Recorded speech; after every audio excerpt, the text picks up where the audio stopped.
दोस्तों नमस्कार। भारत में ब्रिटेन की तरह संसदीय शासन व्यवस्था को अपनाया गया है और संसदीय शासन व्यवस्था के अंतर्गत जिस प्रकार से ब्रिटेन में दो प्रकार की कार्यपालिका होती है, एक नाम मात्र की, दूसरी वास्तविक। ब्रिटेन में वहां का सम्राट या महारानी नाम मात्र कार्यपालिका होते हैं, जबकि भारत में देश का राष्ट्रपति नाम मात्र कार्यपालिका होता है, जबकि दोनों ही देशों में प्रधानमंत्री और मंत्री परिषद वास्तविक कार्यपालिका होते हैं। लेकिन देश की शासन व्यवस्था को बेहतर तरीके से संचालित करने के लिए जब भी नए कानून की आवश्यकता होती है तो उन कानूनों का निर्माण किया जाता है संसद के द्वारा, विधायिका के द्वारा। आज मैं चर्चा क्यों कर रहा हूं? आज ये चर्चा मैं इसलिए कर रहा हूं, 21 जुलाई से भारतीय संसद का दूसरा महत्वपूर्ण सत्र, जिसको अपन मॉनसून सत्र के नाम से जानते हैं। भारतीय संसद के 3 महत्वपूर्ण सत्र होते हैं।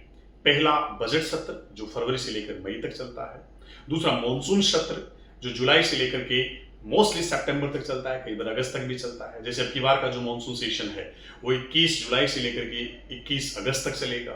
और तीसरा होता है शीतकालीन सत्र जो नवंबर और दिसंबर में चलता है। भारतीय संविधान का अनुच्छेद 85 साफ शब्दों में कहता है, 85 क्लूज 1, कि देश का राष्ट्रपति भारतीय संसद का सत्र आहूत कर सकता है और उसको समाप्त कर सकता है।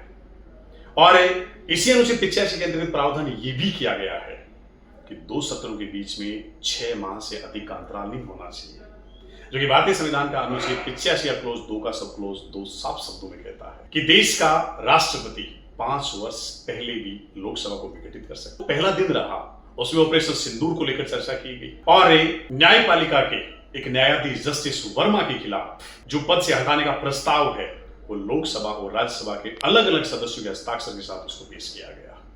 देखते हैं कि आगे आने वाले समय में कि क्या जस्टिस वर्मा के खिलाफ जो ये पद से हटाने का प्रस्ताव है वो पारित हो पाता है अथवा नहीं।